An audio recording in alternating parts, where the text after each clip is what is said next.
EJ, what if I told you that after Week 7's games have concluded, the oldest quarterback in the league with at least a 95 passer rating is Geno Smith? He is 32.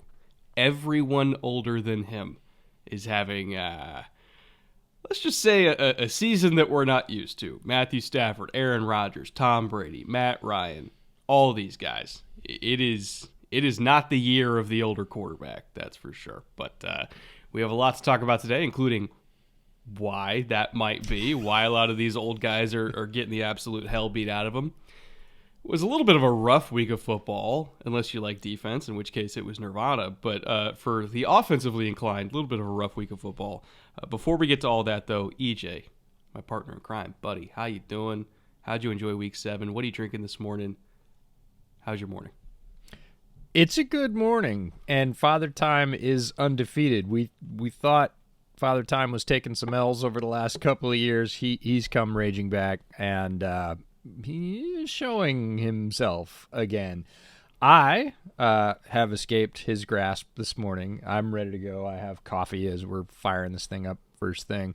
How did I enjoy the week? It was a fascinating week of football. I am always sort of continually fascinated by football, but it's these random ups and downs, and this week was a little bit of an upside-down week compared to what we've seen even over this season, but certainly over the previous season. So that's interesting, right? That's the curveball in football. That's the changeup, the thing that you don't expect, and that makes it and keeps it interesting. So we've got plenty to talk about. Full show, ready to go.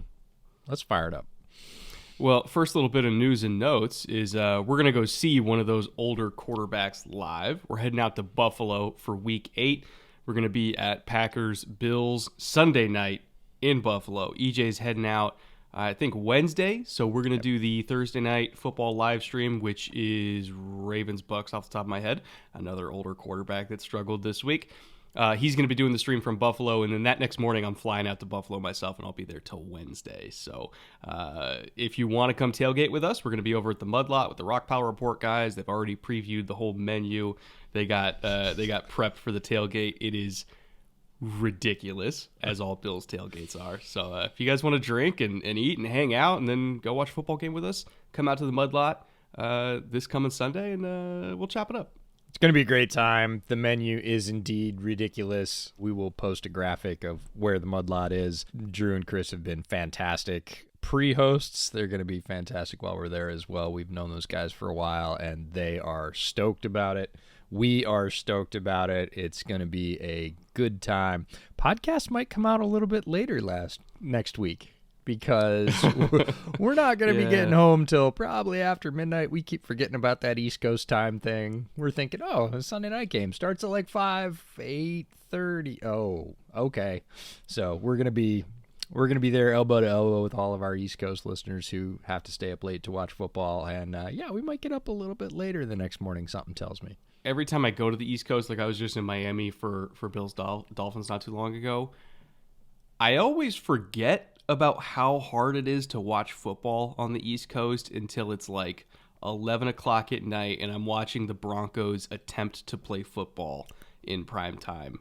That was the week there was Broncos-Niners Sunday night, and I was like, good God, people got work tomorrow and you're subjecting them to this shit? Like, what are we doing here? So, yeah, it's tough to be an East Coast football fan, man. West Coast is great. I wake up, I roll out of bed, games start at 10, got my coffee, got my breakfast. It's good life out here.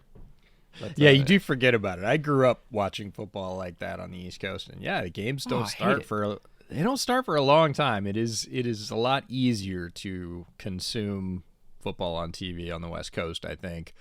But I'd forgotten about that, because actually my buddy who still lives in New York, a couple of my high school friends are coming up, and he was like, "We're not getting home till like 12:30 or 1," and I was like, "What are you talking?" Oh, wait. 8:30 start, 3-hour game, plus getting... Oh, yeah, it's right. Rogers, Allen, so NBC is going to be getting every commercial break they possibly can out of that. Why not? Yeah. Why not? Anyway. It's going to be a good time. We're looking forward to it. And if you want to come hang out with us, do so. It's going to be a lot of food, a lot of fun, and hopefully some really fun football for the home fans. One last little bit of news. We have a new executive producer this week, EJ. Liam, welcome aboard to the top tier over on Patreon. We appreciate you hopping aboard on that executive producer tier. There's only 6 of you now. The mighty 6 executive producers. Liam is now one of them. So, again, thank you for supporting us. Thank you for believing in the show. Couldn't do this without you. All right, let's talk about some football.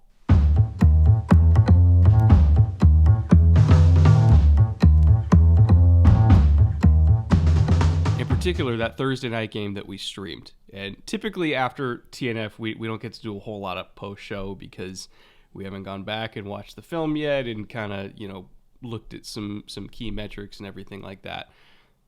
What I didn't realize at the time that we were doing the stream, like it kind of felt like it, but seeing these numbers afterward really, really kind of hit home for how one-sided that game should have been.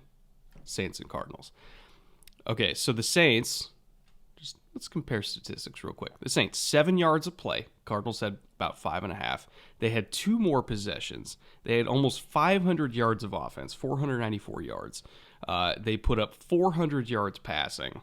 Andy Dalton actually had kind of a monster game statistically, but 3 turnovers, which resulted in essentially a 21-point swing because you had the pick sixes, you had the one that was thrown in the end zone, basically a 21-point swing there.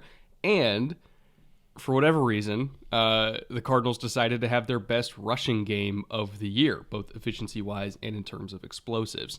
Eno Benjamin was awesome. His contact balance was insane. They broke off that big run on Dart, which I broke down last Friday, I believe it was. I posted a breakdown of that big run that Eno had on Dart where they pulled the tackle and everything.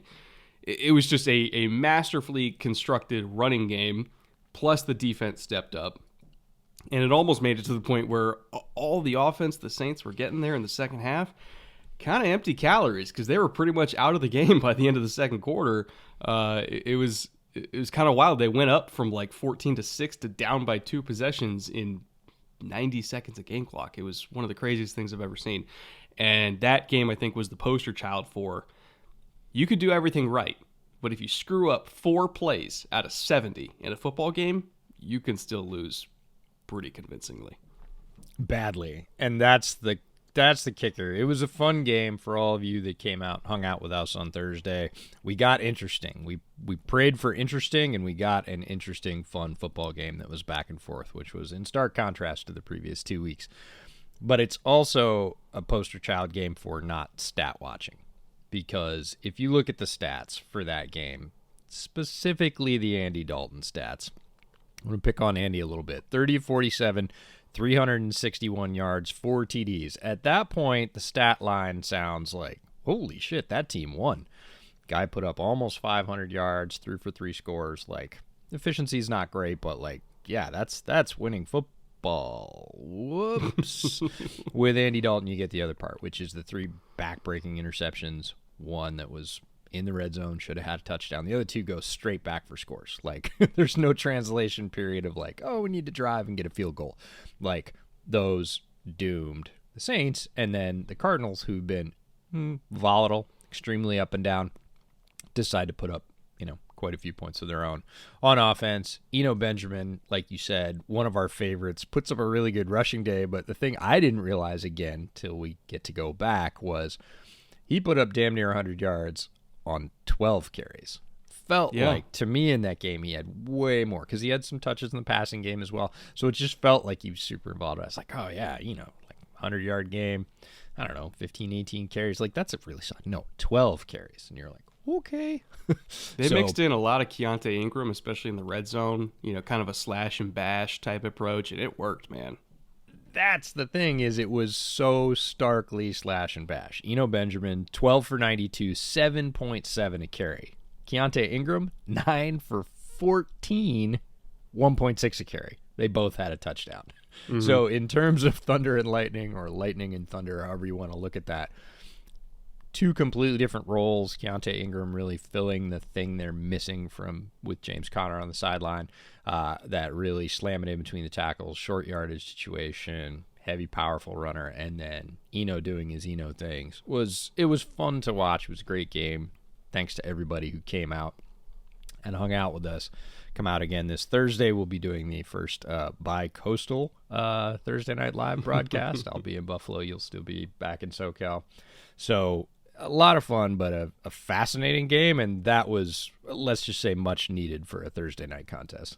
And I actually made money on it, on my prize pick slip. So I know we were sweating it out the entire time, but I actually came out positive because I lucked my way into hitting 3 out of 5. So I made $20 on a $50 slip, but I came so close to hitting that 10x payout and getting a $500 slip. I just needed like 4 more receiving yards from Eno, and I needed 40 more passing yards from Kyler. If they didn't run the ball so damn well, I probably would have got 5 out of 5, but I'll still take the 3 out of 5. I hit the over on DeAndre Hopkins at 62.5, which was the most free number that I saw all week. He ended up over 100 because I'm like, yeah, of course, he's the linchpin of the passing game. Like, they're going to target him like crazy. And they did. That was an easy over. Kamara over 32.5 receiving also seems very free these days. That was 56. And then Juwan Johnson, they set the over-under at 2.5 receptions. And I was like, okay, well, Michael Thomas is out. Jarvis Landry's out. Olave's getting 1 million targets a game, but they still got to throw to somebody else. Enter Juwan Johnson, who had 5 targets himself. So it was a pretty easy slip. The process was good. I just barely missed on a couple, but I still ended up positive for the week. So I'll take it. I'll take the $20. I'm going to put in another slip for this Thursday stream, Ravens Buccaneers, which I think is going to be way harder, to be honest, because both offenses are not super great right now. And so it's going to be a little tougher for me to find overs that I like, but I'm going to do my best. Stop by the stream on Thursday to figure out, along with me, how we're going to play this thing. And if you want to do a slip of your own on Prize Picks, you can use promo code BOOTLEG, and they'll match your deposit up to $100, and we'll sweat that game out together. So hopefully you come out for it. It'll be a good time. You're right. It is a much more high variance game. Things like the Hopkins over were like, come on, he ended up with 10 for 103, which you could have seen 6 miles away with him returning from suspension. He's just too important to that passing game. But after what we're going to talk about a little bit later in the show, what the Bucs did yesterday, what the Ravens did yesterday, betting on that game's going to be all over the board. Take your Justin Tucker over 1.5 field goal, because I think that's what we're getting. Is it that low? Usually okay. the kickers are kind of freebies in my experience. So I'm gonna pad the stats with that. Yeah, you might need that one as a whole card for sure, because it's going to be more high variance, but it should be an entertaining game. A lot of high quality football players on both sides. We'll, like you said, we'll sweat it out together. It should be a good time. All right, EJ, let's get to 3 Up.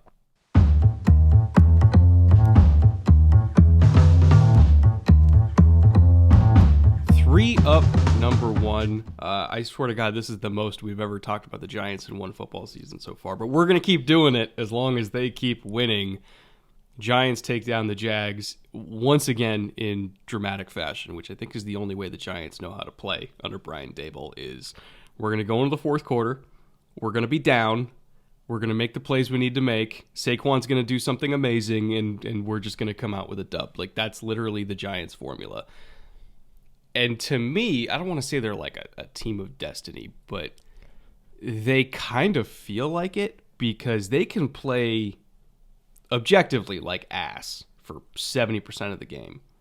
And yet, when they really need to make a play, Daniel Jones will rip off a big run. Saquon will make an entire front seven miss by himself and get a first down. He'll hit a big throw to Slayton. The defense, they're gonna strip Etienne essentially at the goal line and take away a touchdown for the Jags. They're gonna get a 4th and inches stop. They're gonna get a late 3rd and 5 stop on a brilliant play on a little return out and force a punt late. And then they're gonna stop Christian Kirk short of the goal line on a little like bang 8 that they ran, and they just put like a picket fence defense at the goal line. They're gonna stop him 6 inches short. That's, 6 plays in the entire game? And it's almost like the opposite of the Saints, where they played super well, but they gave it away on a handful of plays. The Giants played super average, but won the game on a handful of plays. And that's just what they do. Like when they need to step up and make a play, they fucking make plays. And it's remarkable. And it shows the resiliency. It shows the tenacity. It shows how well coached they are, how disciplined they are, how much they bought in. Like this team never quits. And to be 6-1 with this roster, which objectively speaking is an okay roster, like they cobbled it together under the salary constraints they could, but they barely got there in the offseason. And they're 6-1. And it's a credit to Dable. It's a credit for Daniel Jones playing better this year. It's a credit to Wink Martindale on the defense. It's a team of destiny, sort of ish, kind of. And I got to admit, EJ, they're fun to watch. They're super fun to watch. And they are approaching that status of team of destiny. And watching this team find ways to win this year is the most stark turnaround from where they were in many previous years. This is a team that for a long time, and Giants fans know this very well, has found ways to lose. And as soon as something went badly or poorly or against them, that was kind of it, because their window to compete was really small. And their window to compete is still pretty small. This is not like a Seahawks team where their draft class has provided them instant fuel all the way across the board with big contributions. They're all contributing, but in smaller ways than a team like the Seahawks. So a lot of this core, Daniel Jones and Saquon, a lot of the offensive line, most of the receivers, they were all here last year, and they didn't play anything like this. And seeing them overcome those little things that used to kill them is a testament to Dable and the coaches and everybody buying in. We started to see it in the first few weeks. We've continued to see it now for the rest of the season. The Giants are 6-1 despite not having a single player with 200 yards receiving. Like, wait, in a game or for the season? For the season. Jesus. Richie James has 191 yards. Richie James is the leading receiver. That's your first cue. What? Second, he has 191 yards. We talked about last week how they're leaning on Saquon. You said it in your segment, how when they need somebody to make a play, Saquon is the guy. Yesterday was no different. 24 carries, 110 yards. He's banging it out. He also had 25 more receiving. So this is a team that is playing as a team, and a team like that needs coaching. They need belief. They need to play together. Yesterday, the wide receivers, aforementioned wide receivers, had a bunch of bad drops, like Daniel Jones, and I put out this tweet, and people know me too well because I put out this tweet, and people were like, okay, blink twice if you're okay, EJ. I was like, the wide receivers are going to have to help Daniel Jones. He's hitting them, and they're dropping them. And that's the kind of thing. One or two of those in previous seasons were steps they couldn't climb over. Like, big drop would have been a third down conversion. They would have gone in the tank. This year, they dropped multiple of those yesterday and still found a way to do what you're talking about. Get to the fourth quarter, play tough, come up with a few clutch plays, and get a win. It's an amazing team to watch. It's a fun team to watch, and it is a team that makes me cry a little bit because I think about all the places Dable was rumored to go, even the year before. Here it comes. Well, first one's the Chargers, right? Because the year before it was like Dable to the Chargers. He's got Justin Herbert there. He can do the same things with Herbert that he did with Josh Allen. They have all this talent. And think about how different. We're going to talk about the Chargers in a little bit. Think about how different the Chargers' fortunes would be with all that talent. Arguably quite a bit more talent than the Giants had this year. Oh, not arguably. Yeah. They have it.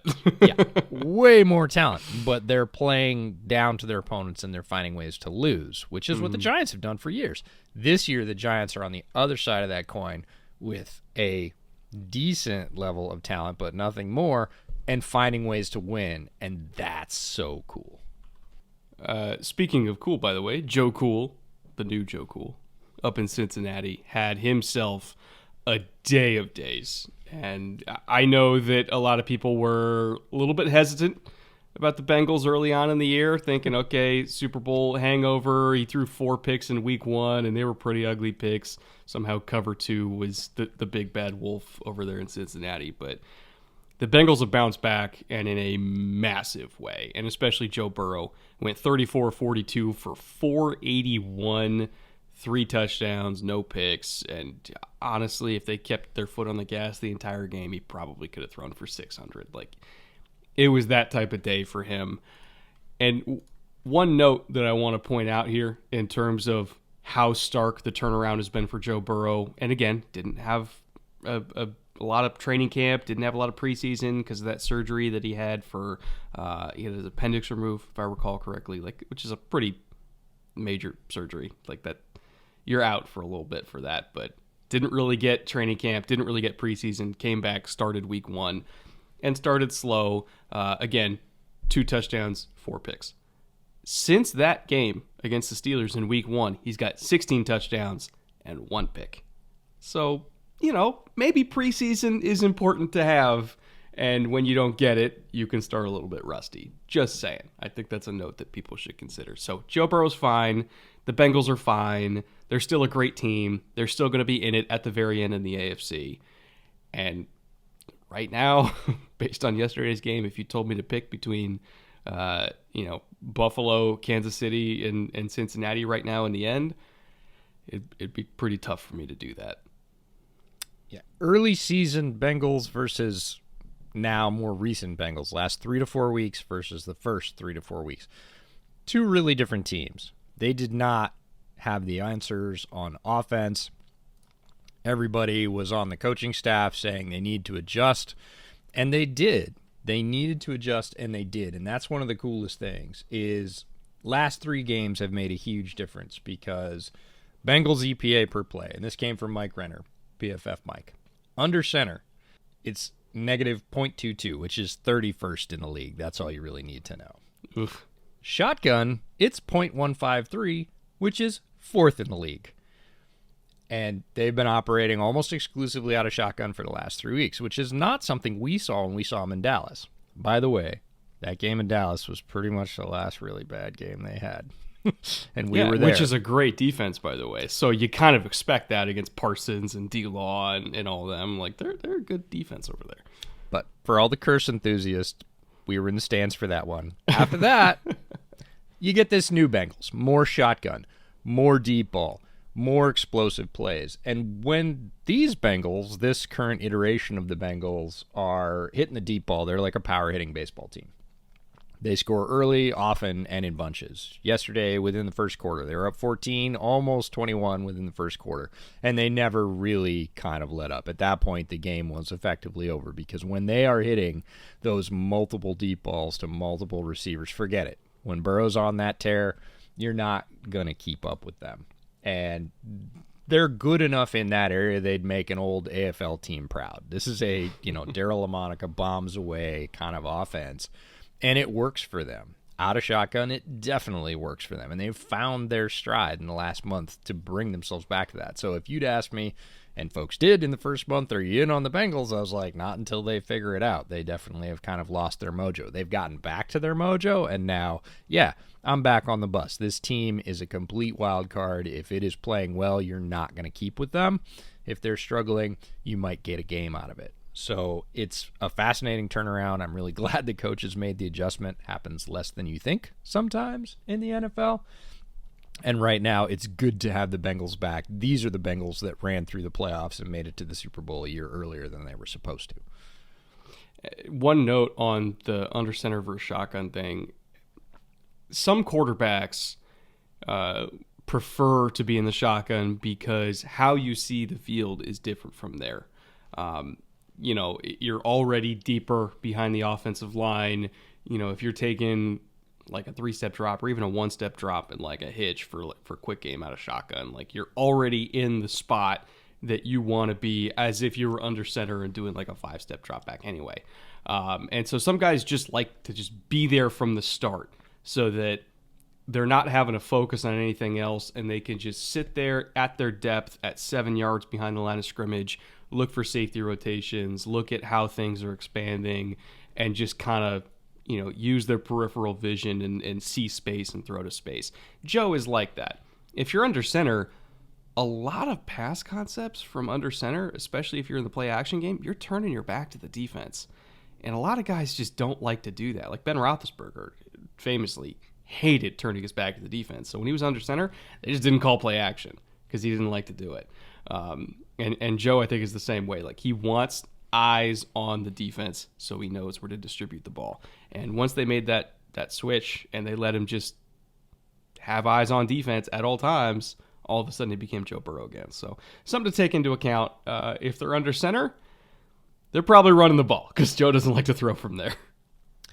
And Joe, we've talked about this, is a great decision maker. He is a pinpoint thrower, and he will hit the open guy. He is not a quarterback that locks onto a receiver. He's willing to throw to whoever the defense left open. He will hurt you wherever you leave the opening. And that ability in shotgun, he can see it quicker, and we all know he can deliver the ball. So why would you not want to do that? But some coaches are stubborn, and they're like, no, we need X or X or X, despite what the results are, and they just kind of feel like they're going to push through to get there. The Bengals coaches, maybe a little bit of self-preservation, maybe a little bit of panic. We're like, works real better this way. We should do that right now. Joe, have at it. Have your vision. Throw darts. Go get them. And Joe, of course, was more than happy to oblige, and you're seeing the results. 3-up number 3. And I know that we have talked about this a lot over the years, but there's some times where it really hits home how special and how ridiculous and how historic Patrick Mahomes is. This week's game was one of those weeks. And again, this is an offense that you and I have talked several times this year about how they don't have the same explosiveness, like raw explosiveness in the receiving core, so their explosive plays overall are down. They've been trying to figure out the run game. Isaiah Pacheco is becoming the lead guy before our very eyes. You know, the offensive line has been good, but they've been up and down. Creed has been fantastic, but Trey Smith is been a little bit rockier than we're used to. So, again, they're still functional up front, but not what we expected going into the year. They'll probably get there eventually. And yet, despite all those uncertainties and personnel issues and slight issues up front, they're still statistically the best offense in the league. Like, it is utterly insane. And there was a stat that NFL Research put out that, and I'm quoting them, below is a list of players with the most career games of 400-plus passing yards and 3-plus passing touchdowns since 1950. Drew Brees is at 12, Peyton's at 11, Dan Marino's at 11, Brady's at 10, Mahomes is already at 8. The first 4 guys on that list played 242 or more career games. Mahomes has played 70, and he's already on that list. Like, this is beyond absurdity. This is historic ridiculousness. And as great as a lot of the other quarterbacks in the league are, we love Josh Allen. We love, Justin. Well, most of the time we love Justin Herbert. Like, there's some great young quarterbacks in the league. That is different. That is history. Like, that kid that you're watching every week is history. And you need to appreciate it while you still can.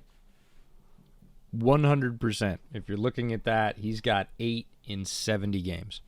He's getting 1 every 9-point-something games. So if you extend that out, give him 20 more games, a season and a half, he's going to be tied with Brady and knocking on the door of Marino.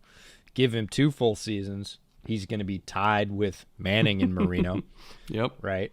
And you give him 2.5 seasons, he's going to be the leader on the list in under 100 games. All the other guys had 250 games, 242 plus, right? At 100, not even half of the games that all those greats played, he's going to be surpassing them in those really great statistical games. 400 plus pass yards and 3 TDs. Mahomes does it regularly. He's done it regularly since he came on the scene. When you look at how far he's taken his team every year that he's had the opportunity, that's unprecedented. He is the baby goat, right? That discussion is over. It is how far he goes, how long he plays, if he can stay healthy, all those factors that start to add into longevity. But in terms of, is he the guy? No, he's the guy that's going to threaten any of those records. He is the guy.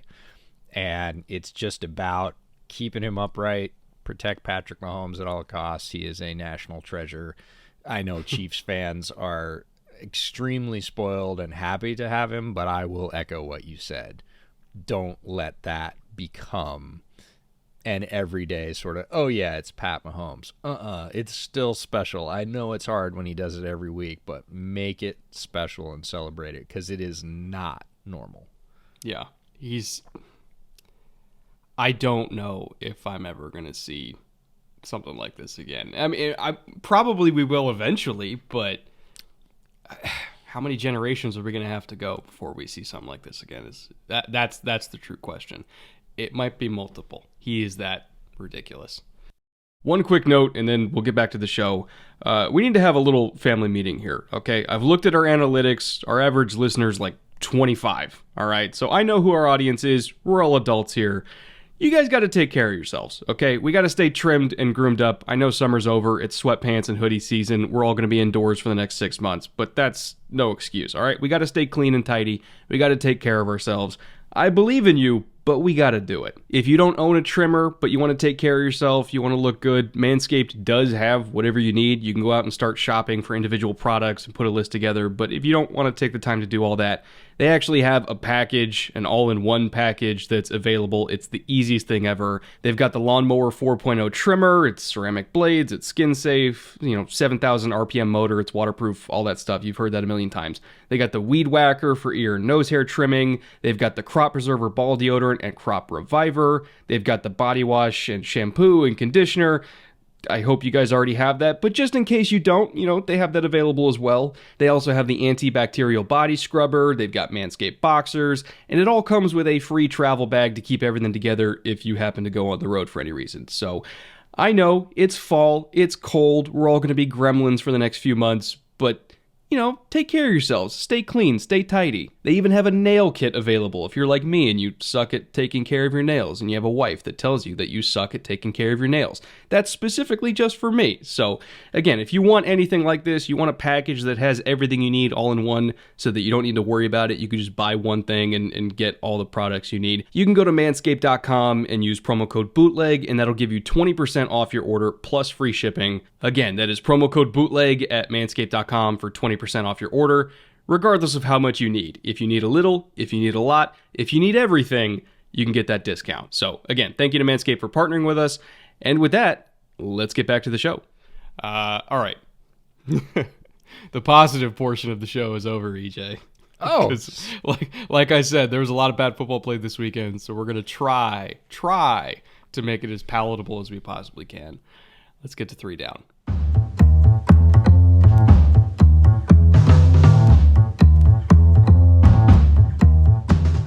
Okay, 3 down, number 1. Mentioned it a little bit in the last segment. We love Justin Herbert most of the time. But so far this season, things have not been okay in Charger land, and he's certainly not blameless in it. Let's try to get through Chargers Seahawks here. EJ, what was your main take first and foremost? It's time to take some swings in 3 down, and it's time to take some swings at the Chargers.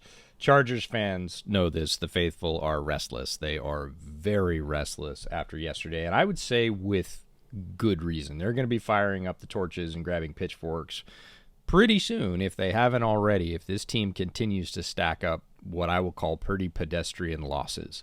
This is now a regular thing for the Chargers, and Brandon Staley looks over his head. There are lots of calls for his job. Tom Telesco is not above the fray. He's getting some on him despite all the talent he's assembled there because, again, assembling talent is one thing. Getting them to play together and win football games is another thing, and that's not happening. So the sort of ire is washing over onto him as well. We're seeing more evidence that loading up on defense is not the way to compete in the current NFL. If you look at their salary cap, if you look at all the talent they stacked on the defensive side of the ball, hired a defensive head coach and said, hey, I think Staley has enough offensive experience to take one of the guys we think is a transcendent talent in the NFL, Justin Herbert, and continue his maturation and development until he's in that top tier. We haven't seen it. We've seen a regression. And this team is taking bad losses to teams that it, quote unquote, should beat on paper. And I understand that. And now they're charging. And yes, that's a verb. We've coined it before, but they picked up injuries to Mike Williams and J.C. Jackson to go with the injury. They already have Rashawn Slater. You're starting to lose top candidates. You weren't playing up to expectations even with them in the lineup. It's only going to get harder. The noise is only going to get louder. This is time. I don't want to say time to hit the panic button, but it is full on, what are you going to do for me lately time in Chargerville. I do kind of want to put a spotlight on Justin Herbert here a little bit. I didn't think I was going to have to do this, but I do want to highlight the lowlights in a sense that he's not seeing the field very well. And I know we could talk about Joe Lombardi being not the most creative offensive coordinator, but even on some pretty simple West Coast concepts, like Herbert is not seeing the field well. In particular, the interception that he threw early in the game yesterday, it wasn't quite a Hank concept. It was like a variation of a Hank concept, which is like typically Hank, you get the curls and then you got the little like sit right over the middle and you got two flats and it kind of spaces the defense out. And their variation of it, they were running it against quarter half, so you had quarters to the field and then a half field safety. They were playing cover two to the boundary. So Tariq Woolen was kind of playing a flat, you had a safety over the top. And they made that boundary side curl kind of look like it was going to go out as a corner route on like a smash concept, and then it sit down in the hole. Again, it's quarter half, pretty basic zone defense. Seattle plays it second most in the league, so I know that showed up in the scouting report. They knew that was coming. And yet Herbert threw the pick right to the middle hook zone player. And it's like, bro, read it out. Read it out to the boundary. You know where the half field safety is going to be. You know where they're playing cover two. So if you know that you're getting a horizontal and a vertical stretch on Tariq Woolen there in the flat zone and he can't cover both guys, read it out. Throw to the hole over there. And if Tariq is playing it really close, guess what? You're going to have a running back wide open in the flat for a whole bunch of yak. So I don't have an explanation for that. Like, there's really no excuse for missing that type of read against a very basic defense that Seattle plays literally 22% of the time. Only the Vikings play it more than them. And it's a very simple offensive concept as well. There's no excuse for that, especially if you're supposed to be the guy, like we think Justin Herbert is the guy. So it's not just bad coaching. It's not good quarterback play. And I truly don't know how to fix that if I'm the Chargers. I don't know what to do. That one was baffling. I put out a tweet as soon as he threw that ball and said, that's just a bad ball. Like, yeah, he wants that one back. It's just a bad ball. He had two defenders engaged with that receiver.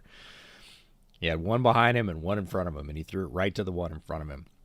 So if you've got 4 to 5 receivers going out in that pattern immediately, and you've got two defenders on one of them, somebody's open, right? Mm-hmm. And I love what you said about in terms of reading Woolen, because a lot of times I think that people think the run game with like RPOs, I think people understand that read, right?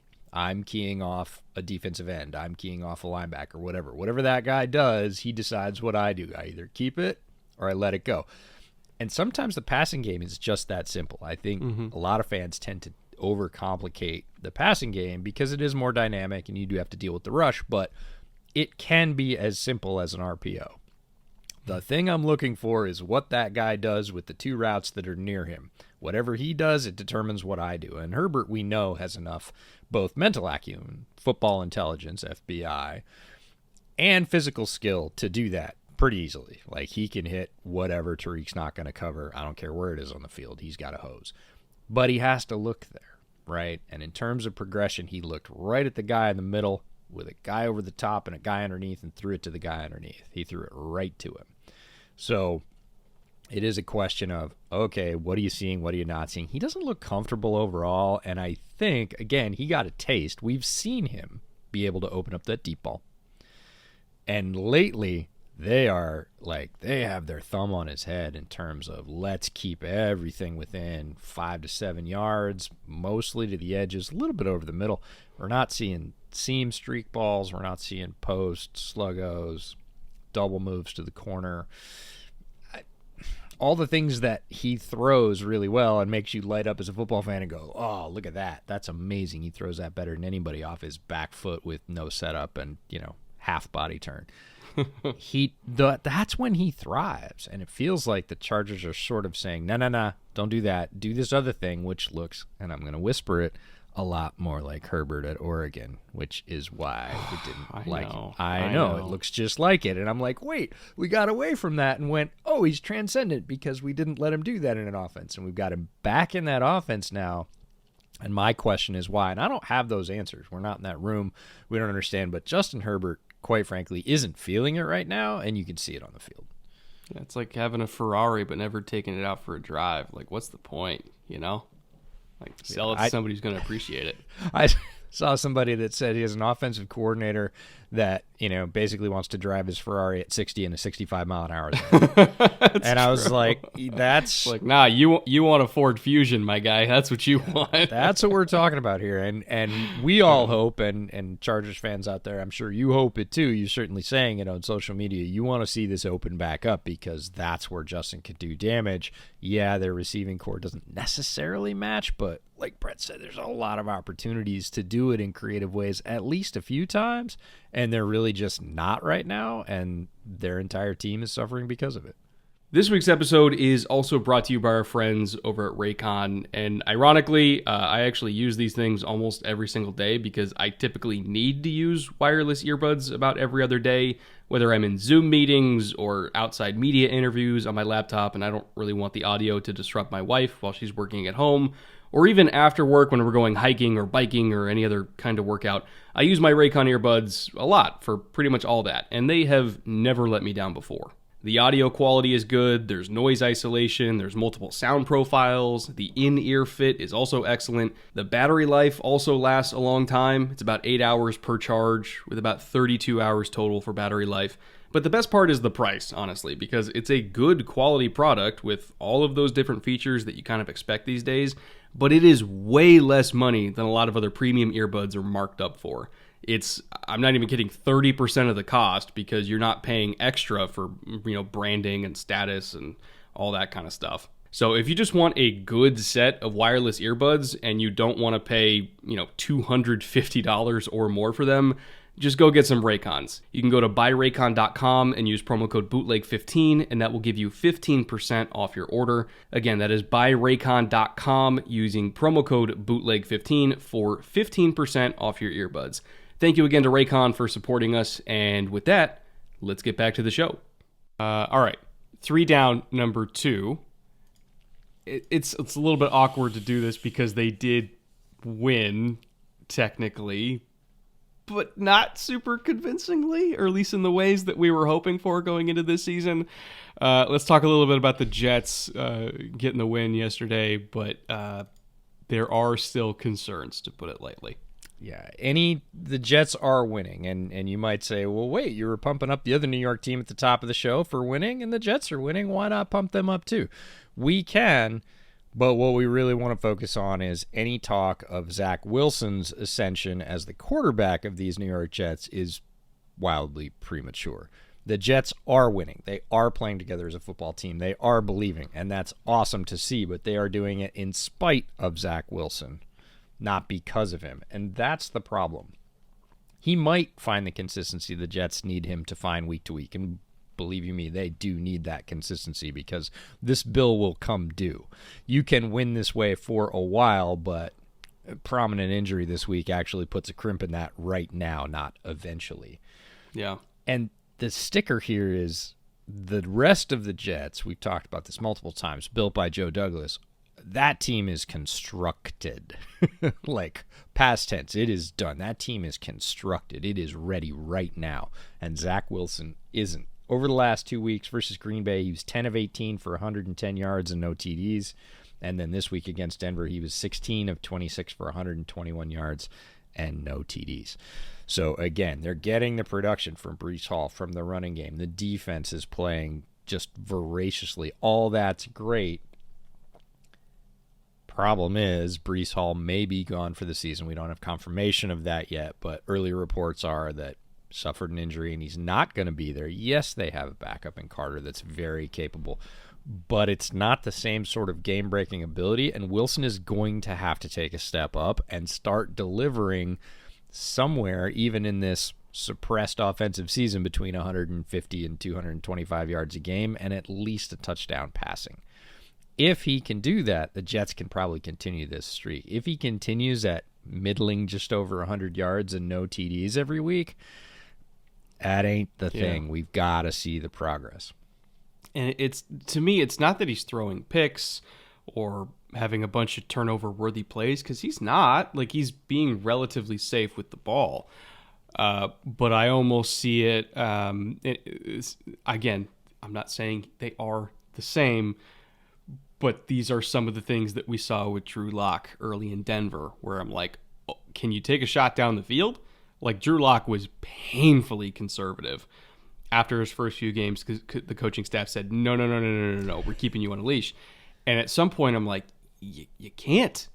You can't. Like, you need your quarterback to actually stretch the field, especially with that receiving core. Like, stretch the field, work the ball down the field, expand your target zone here. Because, like, you look at their passing maps, they're not completing anything past 10 yards past the line of scrimmage.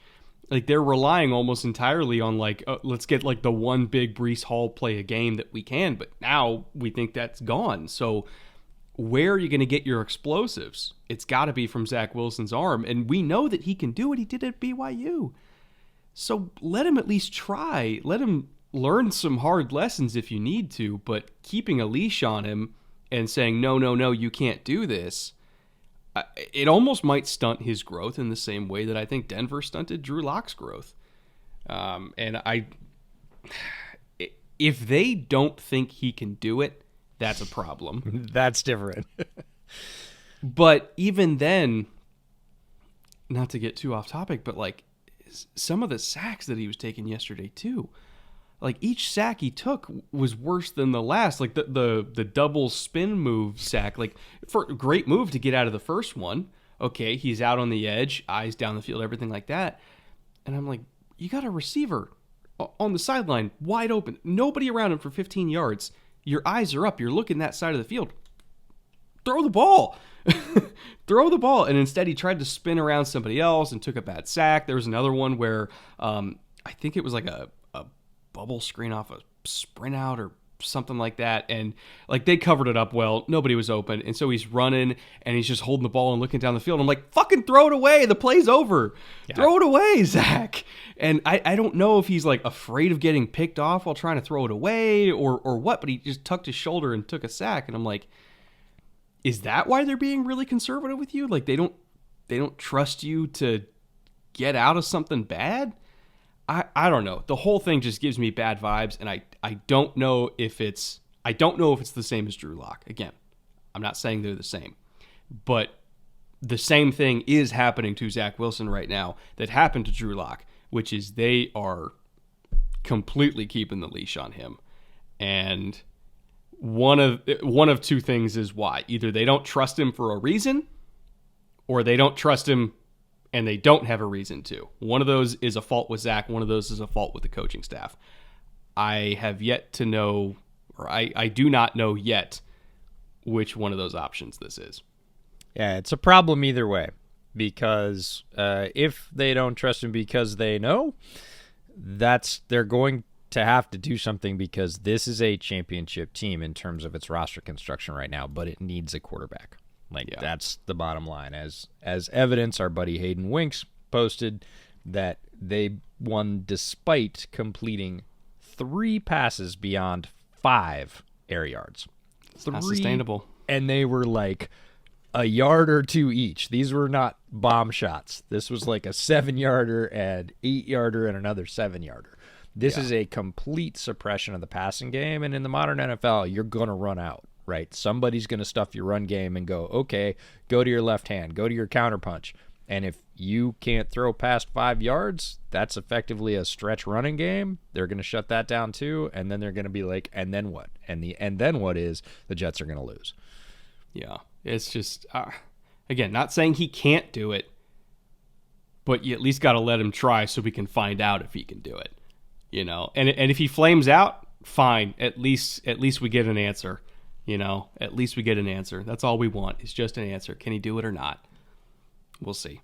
We'll get back to the show in just a second, but really quick, the job market right now is crazy, and there's a lot of competition out there to try to hire the best candidates possible for your business. If you yourself are also a small business owner like we are, and you need to hire on some extra help to get you through the holiday rush that is already upon us, LinkedIn Jobs will help you find the candidates that you want to talk to faster than ever before. Every single week, nearly 40 million job seekers visit LinkedIn, so if you're hiring, that is the place you want to be. You can create job postings in just a couple of minutes on LinkedIn Jobs to reach not just your network, but the entire LinkedIn network of over 800 million people. And you can even use tools like screening questions to try to narrow down and filter your search as much as possible. So if you've been trying to hire someone lately and you checked all the boxes you knew you were supposed to check with good benefits and good pay and work-life balance and everything like that, and you're still just not getting any bites for whatever reason, try posting that same job for free at linkedin.com/bootleg and see what they can do for you. Again, that is linkedin.com/bootleg to post your job for free.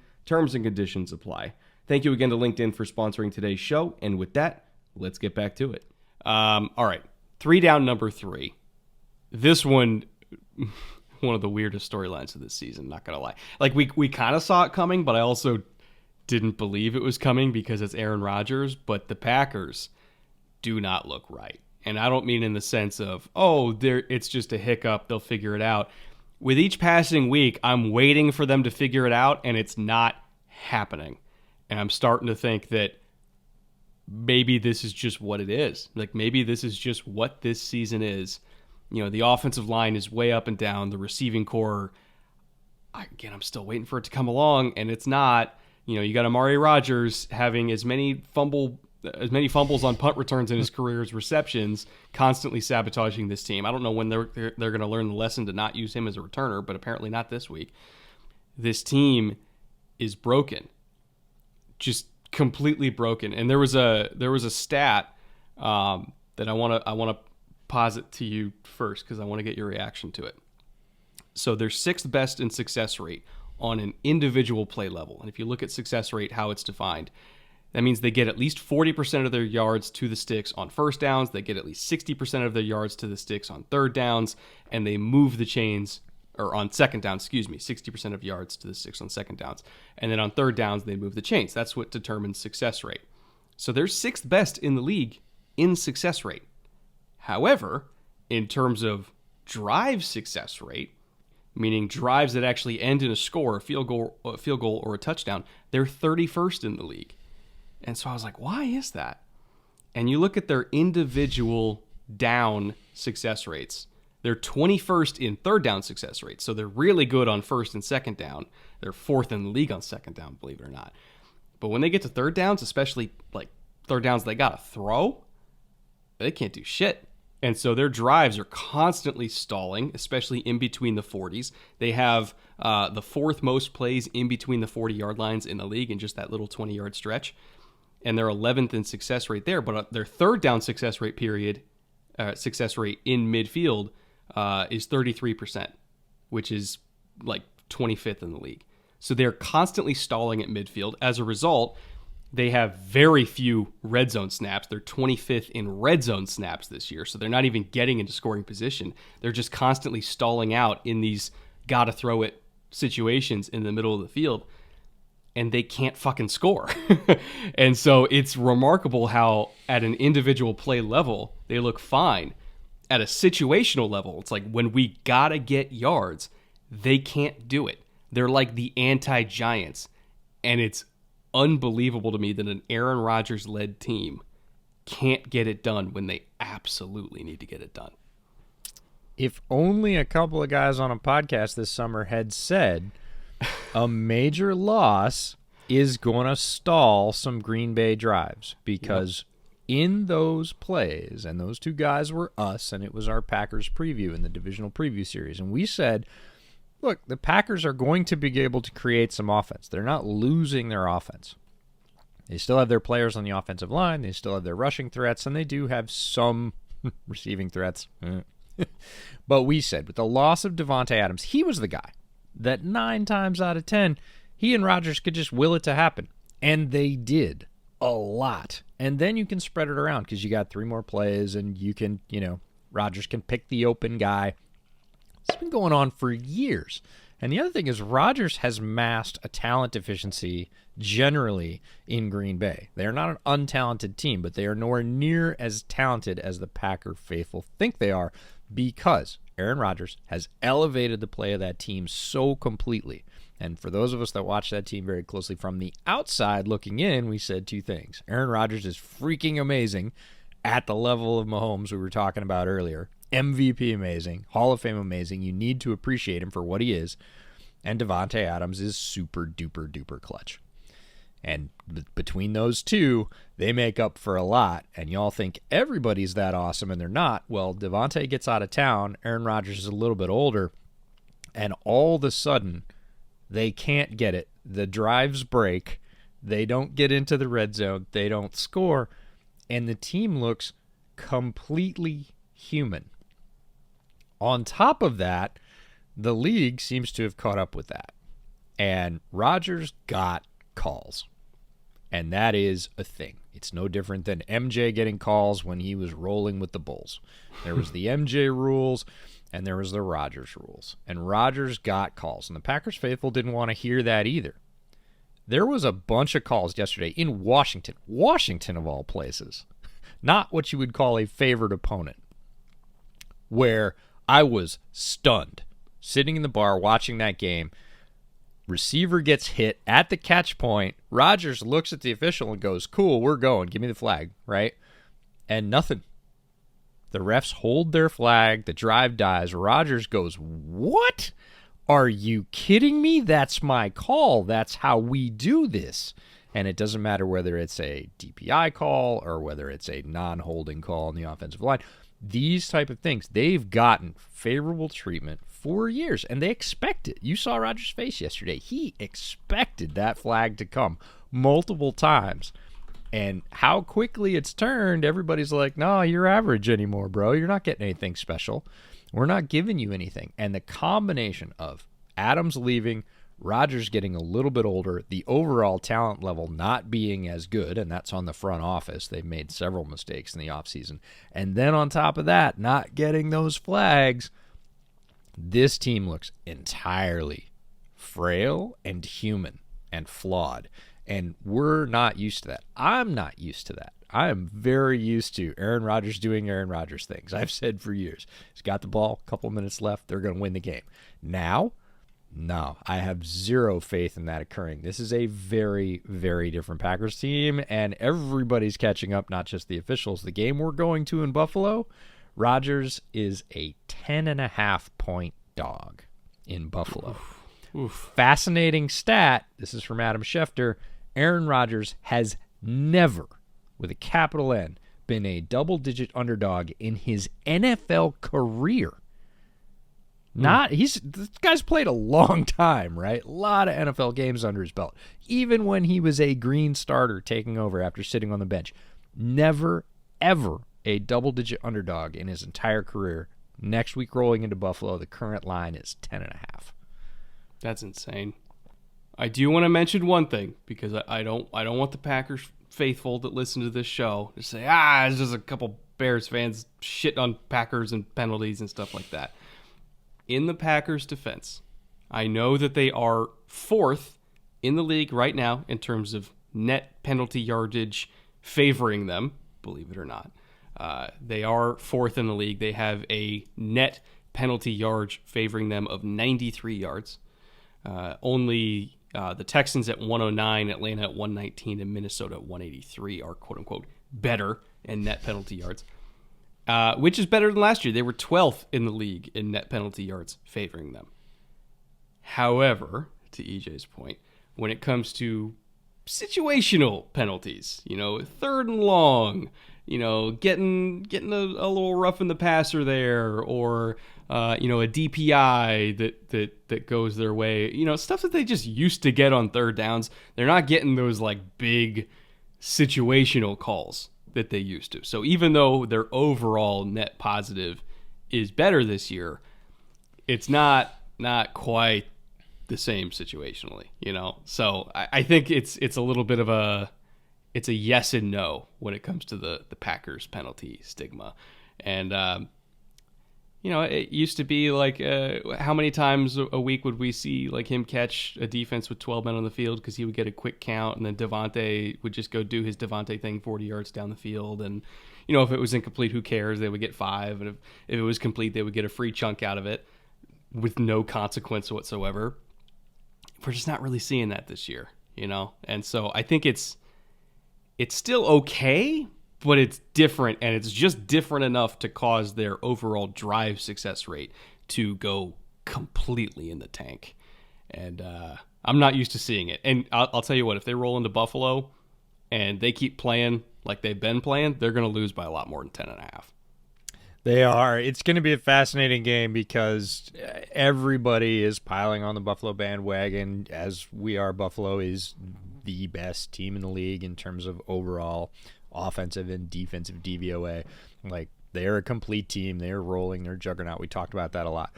But on the backside, there is no more dangerous animal than a wounded animal.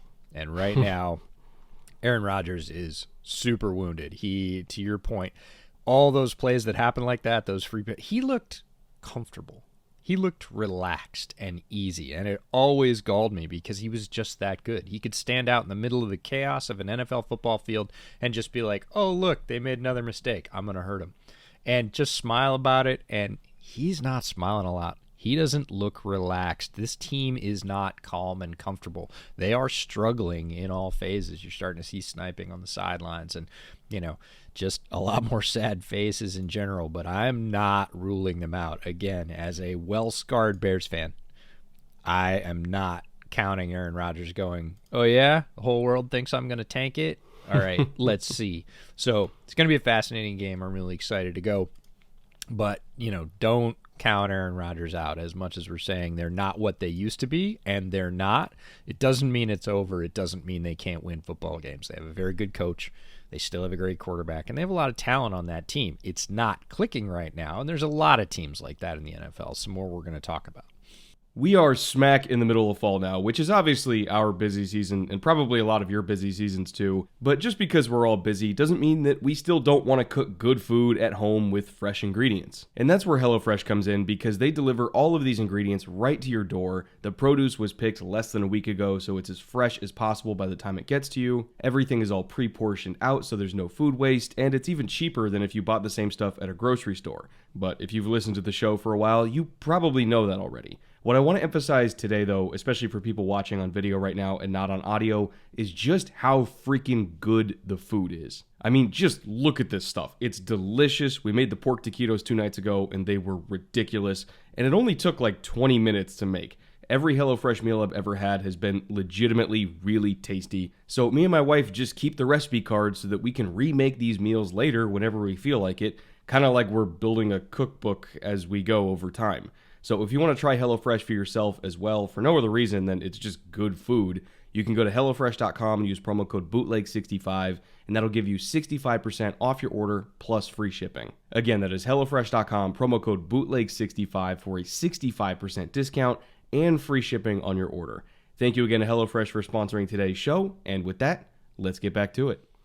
All right, that being said, let's get to 3 fun and talk about some stuff that's a little bit more palatable.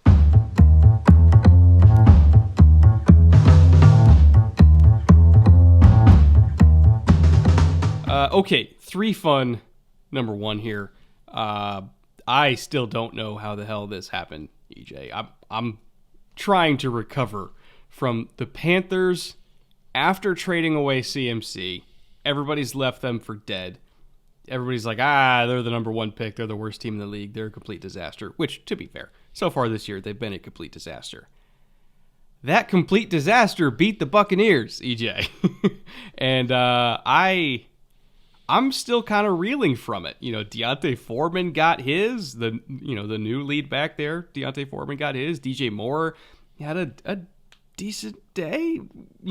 Got 70 yards and a touchdown. Was playable in fantasy for the first time in a while. PJ Walker actually made some really nice plays there. I'm reeling, man. I didn't see this coming, but I'm happy. I'm happy for Panthers fans. They got it. I'm really happy for Panthers fans, and even more so I'm happy for folks that I know that cover the Panthers and have to do this every day. It's a tough grind to put out content about a team that is underperforming and just flat out losing, and they have been for a long time. And I think what we may have underestimated, at least recently, is how much this team disliked Matt Rule. Yeah. And with him being gone, it's addition by subtraction. Again, CMC, you can say what you want. He's one of the most talented players on the Panthers, period. Had his health issues, had his production swings where some days could take over a game and other days would disappear, would not be a huge factor in whether they won or lost. So optically, you fired your coach and you got rid of one of your very best players, you're not going to win. What they got back was a sense of playing as a team, some sanity in the coaching decisions. We saw Terrace Marshall get involved, right? I saw several Panthers commentators come out and say it really is criminal that Terrace Marshall wasn't involved more often given his skill level for whatever reason. We started to see the leaks you often see when a coach leaves, but there's a level to that of this is some of the stupid-ass stuff that coach did, right? There was a lot of that in Panthers media over the last week with Rule leaving. This team wants to play as a team again. They want to play for Wilkes. The video of him in the locker room after the game addressing the team has been widely circulated. You can see they are pulling together. You talked about DJ Moore. He got a game ball. They gave a game ball to Wilkes. And mostly, if you want to get down to technically what happened on the field, the offensive line came together and got super duper physical. And when an offensive line gels and starts running over people, starts flat out bullying people, a team can do a lot of things. People say it starts up front. Wilkes said that in the locker room. Icky's been as good as advertised, especially in the run game. We knew he was a force and a bully in the run game. Yeah, we did. And he showed that, but he showed it even more. Bradley Bozeman got his first start, had 11 positively graded run blocking snaps out of 26 total, earning a 93.2 run blocking grade. That's from Brad Spielberger, our buddy over at PFF. Obviously just one game, he says, but 42.3% of run blocking snaps earning a positive grade is ridiculous. That's a lot of wins. And if you look at the big runs that D'Onta Foreman ripped off, there were huge holes. I like D'Onta Foreman. I think he's tough and pretty talented. They made it easy on him yesterday. The double teams they were getting to open up holes against, this is Vita Vea, right? This is one of the all-time forces. They tore the Bucs defensive line to shreds and looked like they were having fun doing it. When they get to assert dominance, fire off the ball, and run over people, they get hyped. And again, same talent level, change in coaching, same thing we said about Dable at the top. This happened to be in season versus off season. The team is suddenly dangerous. They can beat some people where they looked pretty much defeated and like they were just going to run out the string before Rule's gone. It's a spark. It's fun to see, and it's going to make the rest of the Panthers season more fun to watch for sure. There was a big run, I think, on outside zone that I can't remember which running back. I think it was Foreman that ripped it off. And Ike Ekwonu got up on Devin White on the second level. It just looked like an older brother picking on a younger brother. Just one hand on him, he's flying 5 yards. He's like, all right, give me another. Got him again. Huge cutback lane. Devin White had absolutely zero chance of getting around that giant, nimble wall of human. But Ekwonu, I also want to give credit as a pass protector. He's been fantastic as a pass protector. Hasn't allowed a sack since week 2. Has been one of the better pass blocking graded tackles in the entire league, not just run blocking. They absolutely nailed that pick. Christensen at left guard, which we criticized Rule a lot for putting Christensen at guard because we're like, well, he was just fine as a tackle. Well, he's been more than just fine as a guard as well. So I'll give Rule credit for that, at least that conversion is going pretty well. And he had, again, some nice reps against Vita Vea, like you mentioned. Overall, just a phenomenal performance by that offensive line. And this is what they wanted. They wanted to be able to run the ball and protect whoever was playing quarterback for them, whether it was Baker, whether it was Sam, whether it's PJ Walker. They wanted to not have to do a whole lot in the passing game. And that's what happened against what on paper is one of the best front sevens in the league. So credit to them. Like you mentioned, they played for Steve Wilkes. They put it all out on the field. And, I'm sure Christian was watching at home like, where the hell was that? This whole year. Where was that, guys? But, hey, credit to them. They made it work. By the way, speaking of offensive linemen, and this will make Packers fans happy, we skipped over Zach Tom. Had his first start. Oh, don't even remind me. I'm still so pissed. Like, first of all, Packers fans, I love Zach Tom. I adore Zach Tom. That crushed me that the Packers got Zach Tom and the Bears didn't, especially when they had so many chances to do it. And you know how he did? 35 pass blocking snaps, 0 pressures, baby. He's fucking great. He might be their best player in that whole draft class. I love Zach Tom. He's going to be so good for the Packers for so long. I love that kid. Yeah, so seeing guys like Ike Ekwonu, and again, this is what the Packers drafted him for. Seeing Christensen, guard or tackle, but again, yesterday, getting after it at guard. Seeing Zach Tom come in and be good. This is what we want to see. A lot of times when we're sort of lower on a player in draft analysis, people think we don't like him or that we don't want him to succeed. Not the case. We would love for him to prove us wrong. In the case of all three of those guys, we liked all three of those guys. Christensen, we wanted to see more from earlier. Ekwonu, like you said, has been pretty much great from the jump.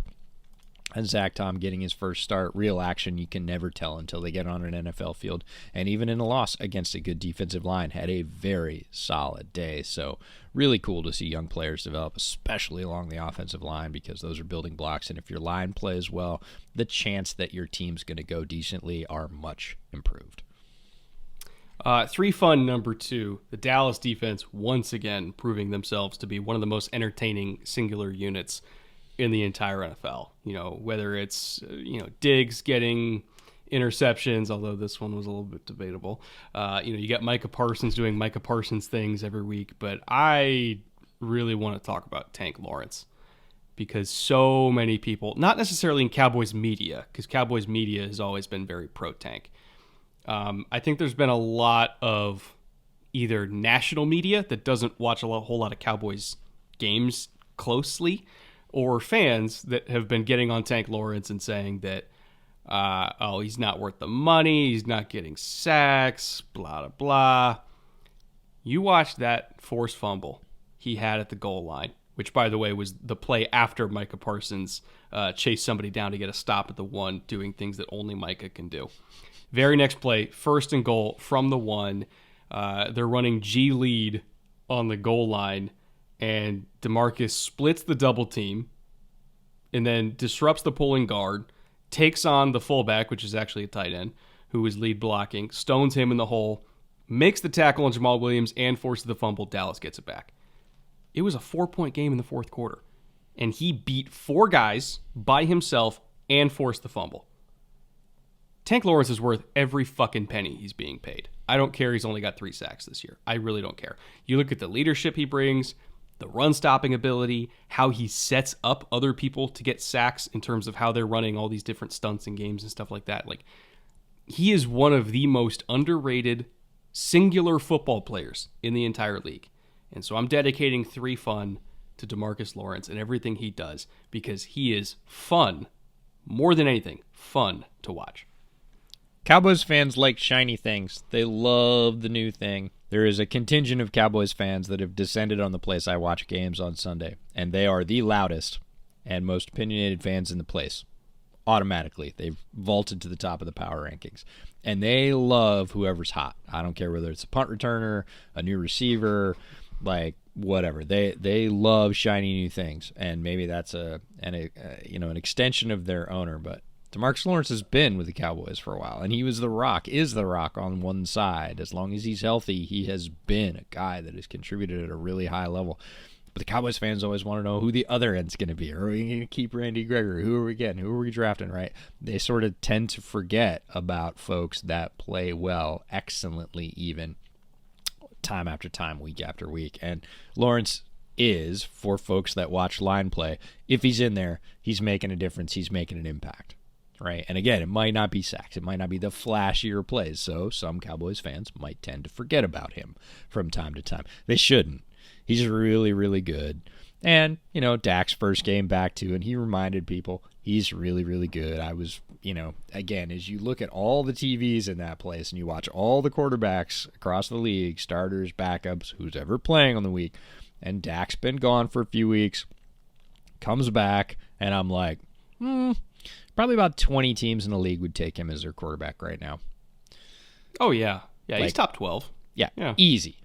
20 teams in the league would take him because he comes in, he spreads the ball around, which is a Dak hallmark, has been since his rookie year. He will hit the open guy. He will leverage receivers. And again, if you look at the top 3 leading receivers for the Cowboys yesterday, one of them was Dalton Schultz, which is a guy we talk about all the time being a glue guy. But the reason is because Dak was doing exactly what we talked about the Packers not being able to do, continuing drives. Dalton Schultz was the drive continuer yesterday. 10-yard completion on 3rd and 7, 10-yard completion on 3rd and 9. Dak is willing to do that. He does it smoothly and easily. Is he as mobile as he used to be? No. Can he take as much punishment as he used to? No. Does he still throw a really pretty ball to just about all levels of the field? His deep ball's not great, but it's there when he needs it. Dak's 19 of 25, 207 yards of TD with no picks, very efficient, led this team, kept them moving, even though they're, you might say, where was Michael Gallup? Yeah, 1 reception for 5 yards. Mm-hmm. It didn't matter. And again, if this team's going to play complementary football, they might be one of the really good teams in the NFL. We don't know. They've survived with him being gone, which is super cool. And, you get to see plays like that from DeMarcus Lawrence if you're looking, and the offense has been good enough. They're not a bad team, I'll tell you that. Are they a good team? I don't know. We'll see. I think they're a team, they're a little bit of an enigma where it's they can beat anybody, mm-hmm. but they kind of have to beat them in a certain way, which is defense taking the lead. You're getting a turnover, you're getting momentum, and they're almost I see them as a win more type team where the more they're winning, the harder they win, if that makes sense. They're very much a momentum based team where it's Mike is getting a strip sack and they're recovering it, and then Zeke's ripping off carries and Pollard's getting an explosive play, and there's CD in the back corner of the end zone, and then we roll it back, and then we force a punt and Turpin's getting a return that sets up another when they get momentum, there's almost nobody that can beat them. Sometimes it takes a little bit of effort to start up that engine, but boy, once it's going, they're tough to stop. So I think they can beat anybody. You just never quite know if it's that weak for them. Hence the Detroit game where it's 10-6 in the 4th quarter, and you're just waiting for it to happen, and eventually Tank Lawrence got that engine going. But anyway, number 3, rounding off this segment. Boy, it's an interesting week for NFL offenses. It's really an interesting season for NFL offenses because things look a lot different this year than we're used to. For sure. So when was the last time you saw this? The weekly rushing leaders, the top 5 weekly rushing leaders versus the top 5 weekly receiving leaders. Now, how do you think that typically works out if you've been paying attention to the NFL at all lately? And I mean within the last 3 to 5 seasons. Receiving leaders outpace rushing leaders by a good margin pretty much every week because it's a passing league. We say that all the time. This week, nope. We're back to that upside down week. The top 5 rushing leaders had 671 yards total. The top 5 receiving leaders had 626 yards total. Doesn't happen all that often. Absolutely happened this week. Fun fact about those weekly receiving leaders, even though their yardage totaled up to be a little bit less, out of the top 4 they go Cincinnati, KC, and another team. So 4 of the top 5 came from 2 teams. That goes back to that Josh Norris tweet where he's like, can you name more than 6 good teams? And everybody's like, yeah, Chiefs, Bills, Eagles, Bengals. Yeah. And it pretty much stops after Bengals, and you're like, maybe Philly. Yeah, and then it starts with Vikings, just what you said about the Cowboys. Oh, they could be. This team could be. The Seahawks are good. The Lions offense. Like, you start chucking up half bits or situations where they could win, but you're not like, I would favor that team on a neutral field right now.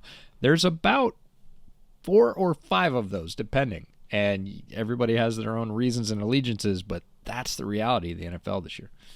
And I know, again, a lot of Giants fans that are this deep in the show are going to be like, well, you didn't mention Giants with the good teams, and they're 6-1. Okay, let's get one of their receivers over 200 yards in 8 games, and then I'll feel a little bit more comfortable about them going into Buffalo and winning. How about that? Like, they're fine. They're making it work. But neutral field, Giants versus Chiefs, Bills, Eagles, Bengals. Who's winning those games out of those 4? Probably not the Giants, right? So, let's give it a few more weeks. Let's see if they can, blow somebody out, and then I'll feel a little bit more comfortable about putting them in that, obvious Super Bowl contender tier. But until now, they're fine. They're making it work, which, for now, that's better than what we expected in August, so I'll take it. All right, next segment, and our favorite segment, Bootleg Shot of the Week.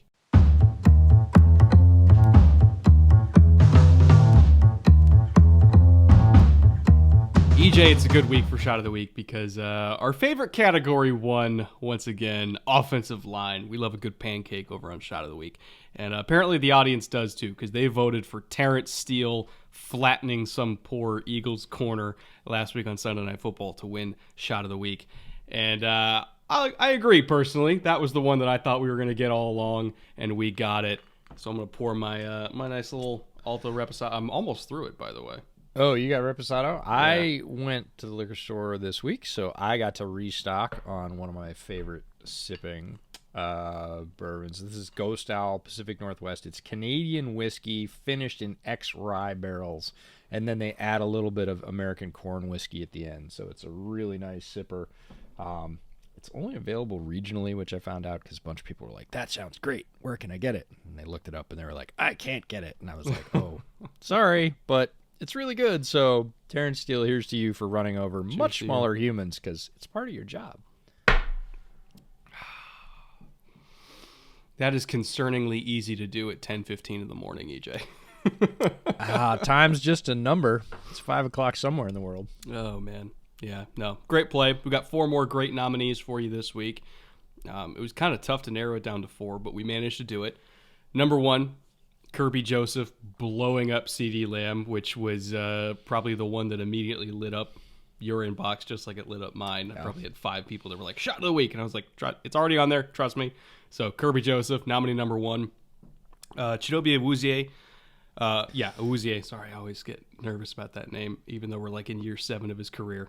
But okay. Chidobe Awuzie hit Pitts at the goal line, made a phenomenal play to keep him out of the end zone, which I think would have been his second straight game with a touchdown, or a healthy game with a touchdown. And my fantasy team really needed that one, but nope, not going to get it because Awuzie made a great play at the goal line there. I love that one because of situation. That one, it's not as big as the first one. Kirby Joseph, look, you cartwheel somebody, you're going to get attention. When you put somebody's feet above their head, everybody's like, oh, but the Awuzie hit at the goal line had meaning. Form tackle. It was a tough play to make. Awuzie gives up a bunch of pounds to Pitts. There's a lot about that one. 40-pound difference, maybe? Yeah, and he just flat out stones him and moves him horizontally, keeps him out of the end zone. Just from a technical football perspective, that one has a lot going for it for me. Nominee number 3. Feels like we get this one every 3 or 4 weeks. Yep. Low red zone over the middle against Minkah Fitzpatrick. When are we going to stop trying that? Because he just comes in and crushes people every time. A little bit of a choice route out of the backfield from Raheem Mostert. And Minkah's just sitting 3 yards inside the end zone. Are they going to do it? Are they going to try? Okay, I'm going to go absolutely obliterate this guy. Put his shoulder right into his chest. At full speed, first look at it, you're like, was that helmet to helmet? It was not. Minkah's learned over the years that he's going to get flagged unless he explicitly, and sometimes sometimes he still gets it anyway, but explicitly hits the chest because this is a very common hit for him. Luckily, no flag for him. It was clean. It was legal, but it was a hellacious shot.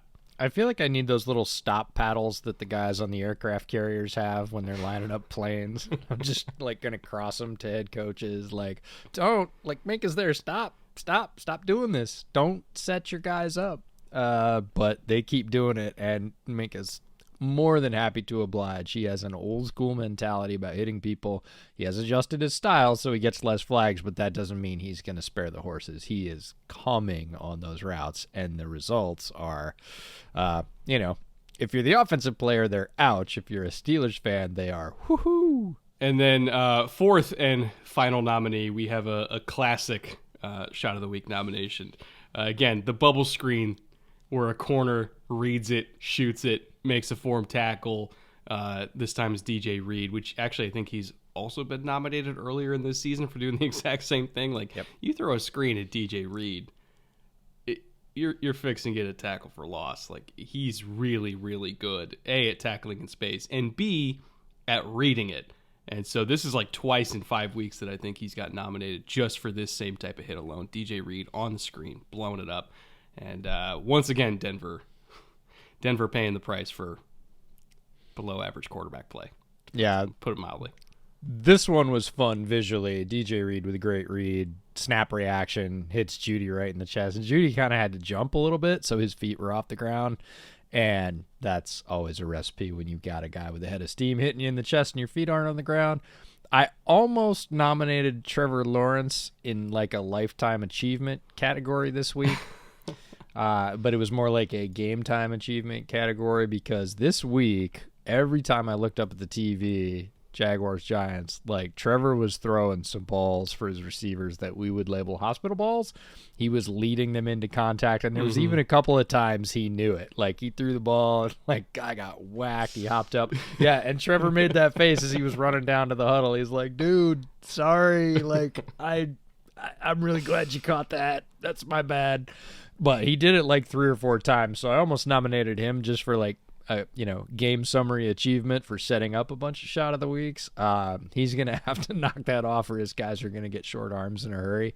But he just had a couple of. No, they won't. They'll be dead by then. Yeah, it's not something he does all the time. Jags fans don't think I'm getting on him, but this week, if you go back and look at the tape, he led a bunch of his receivers into contact, and the results were pretty disastrous.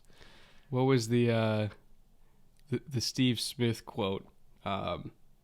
If you lead me over the middle and you throw it high, that's my problem. If you lead me over the middle and you throw it low, that's your problem. I'm going to make it your problem. And if anybody in wide receiver history in the NFL was going to make it your problem, Steve Smith Steve Smith is fully capable of making it your problem, so pay attention when he's talking. All right.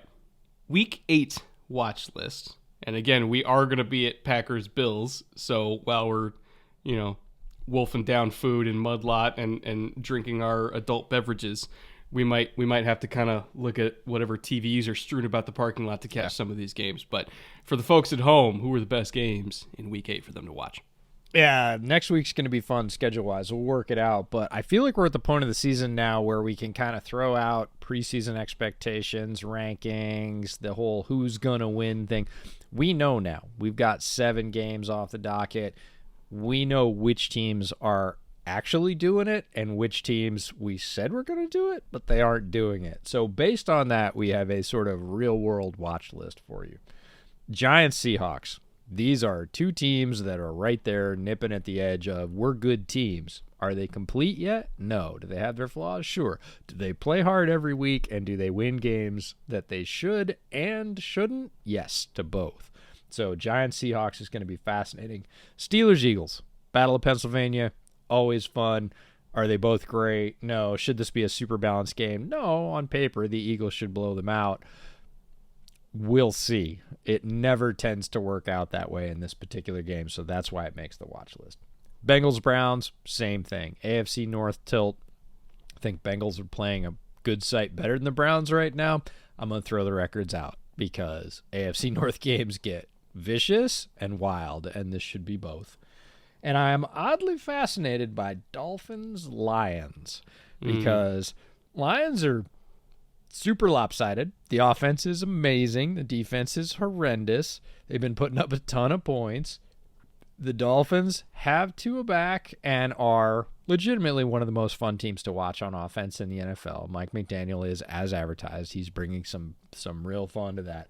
It's going to be sort of strength on offense, but I think the Dolphins defense is a little bit better, but I'm not sure. So I'm going to be keeping a sort of side eye wherever we are on that game. And then, like you said, the bonus is we will see Packers-Bills live from the stands after some amazing tailgating at the Mud Lot. Come join us if you want to, but that's this week's watch list.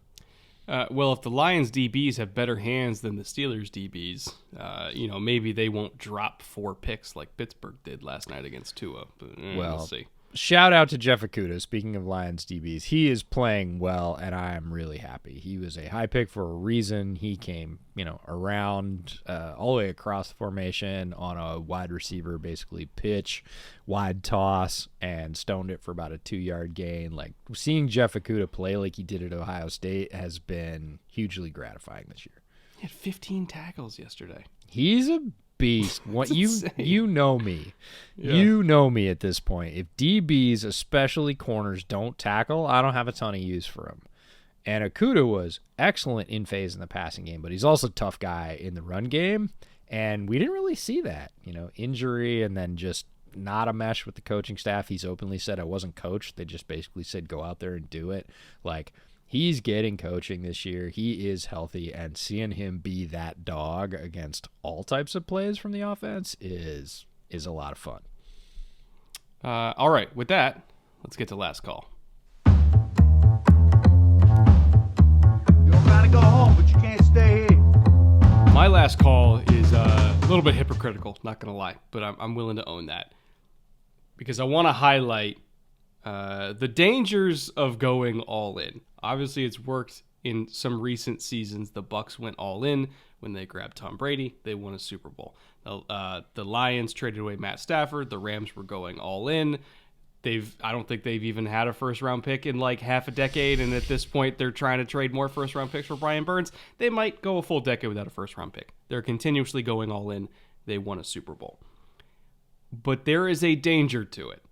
And there are 3 teams in the top 6 picks of the current projected draft order, which is from 1 through 6, Lions, Texans, Panthers, and then Eagles, Texans, Seahawks. Picks 4 through 6, Eagles got it from the Saints, Texans got it from the Browns, Seahawks got it from the Broncos. All 3 of those teams that gave up these high picks went all in for 2022. The Saints felt they were left tackle away. Unfortunately, they've gotten a whole bunch of injuries. Thomas, Landry, that left tackle. Trevor Penning himself also got hurt. Jameis got hurt. They've got the 4th overall pick. Oh, wait, no, they don't. It's in Philly. The Texans, they gave away Deshaun Watson. The Browns went all in on that monstrosity of a contract. The suspension ended up being longer than they expected. They're at like 2-5 right now and well out of playoff contention. Whether or not they're even going to be able to salvage their season, who knows? They went all in for this year and paid the price. The Broncos went all in on Russ. They have been just short of a disaster. The Seahawks are the number 3 seed in the NFC right now and still hold that pick from the Broncos at number 6. So going all in is great, but boy, you better win the Super Bowl, because if you go all in and then you get bad injury luck and you fail, then you got a double whammy of being bad and not getting a pick out of it. It's been horrible for those 3 teams. And in the most shocking upset of week 2, Coleman keeps it under 2 minutes. There we go. I'm a professional. You so good. You so good. All right. I'm going to take on the topic that we touched on earlier, which is how many good teams are there in the NFL? All right.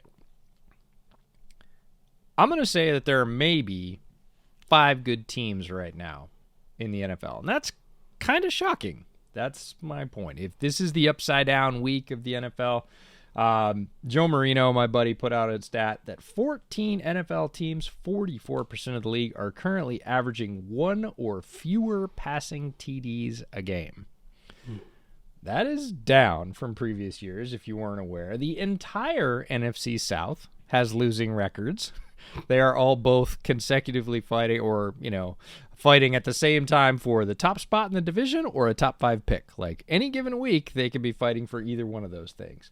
The parity of having 6 to 8 good teams is gone this year. Parity is lots of teams that can win any week but get blown out the next week. It makes betting a very disastrous exercise, but it also makes predicting in terms of who's going to come down for those picks or high divisional places or even playoff spots very, very difficult. It makes for exciting broadcasts every week, but it plays hell with everything else. We are used to having 6 to 8 good teams, almost a quarter of the league. We have less than that this year, and it makes the landscape feel like pretty shaky footing. In particular, the weakness overall of the NFC is going to make the playoffs an absolute week-to-week affair. The NFL is unique in that every team has to line up and you get one shot. It's not best 3 out of 5 or 5 out of 7. And this year, that's going to be sort of exacerbated or turned up to 11. It's going to make for some very exciting football. It's also going to make for some very disappointed fan bases. So be aware, buckle up, and have plenty of beverages on hand. Yeah, the NFC playoffs, other than the Eagles, I don't trust anybody. Right. It's going to be like, who has nobody. the hot hand? And I mean like right now in a micro sense, like today, with injuries, with how they played last week, with how they ate breakfast and are feeling this morning. It's so tenuous. The gap is so small. It's going to be fascinating, but you can't really go into even the early round playoff games being like, well, this is a mismatch. Why do we even do these extra playoff games? This year it's going to be like, I don't know, like, bro, maybe. The Panthers are one game out of hosting a playoff game right now. 100% What the fuck? best example you could possibly give, given their results this week. There was a bettor, and I talked to you about this offline, that put up $80,000 last week, right after the coaching change was announced, that the Panthers would not make the playoffs. And for his $80,000 stake, he would win $5,000 if the Panthers don't make the playoffs. Now, with the Panthers' existing record, history says no way, right? No way in hell they make the playoffs. This year, I wouldn't feel so good about that return on my $80,000. Yeah, especially if the offensive line keeps playing the way. I mean, can you imagine like how he was sweating out yesterday? Like, please God, just be bad. And yeah, give me one more loss give me and one they're more out. loss. But no, yeah, he's got to be. He's got laser eyes right now for Steve Wilkes. He's like, come on, man, help me out here. I put up $80,000. Yeah. All right, EJ, what do you got coming on Bears over Bears this week? We have all 22 review. It will be for the Patriots, which is tonight's game, the Monday night game. So depending on how fast the A22 comes, we may not be sort of recording live on Wednesday night and then publishing on Thursday like we've been doing. It might be a day later this week, but it will come out. We'll have a good time. Should be an interesting game. Of course, Bill Belichick has a chance to pass George Halas as the all-time wins leader by playing the Bears, which is both ironic and a little sad, but we'll see how that goes. I myself on the film room am still debating my current topic. I think I might do it on Kyle Pitts. I'm still working on the Broncos episode, so I know it's not going to be on the Broncos offense being bad, even though I've been to 2 Broncos games so far this year. I still need a little bit more time for that one to cook, but it's your fault. It is my fault. It is my fault. If only it was that easy. So I'm kind of debating between Tariq Woolen, Sauce Gardner, and Kyle Pitts right now. One of those will come out this week. But I got to get it recorded before I go to Buffalo. So. Oh, how about Tariq Woolen versus Sauce Gardner? That was actually kind of what I was thinking about doing, was because they're the two guys in the lead for Defensive Rookie of the Year right now.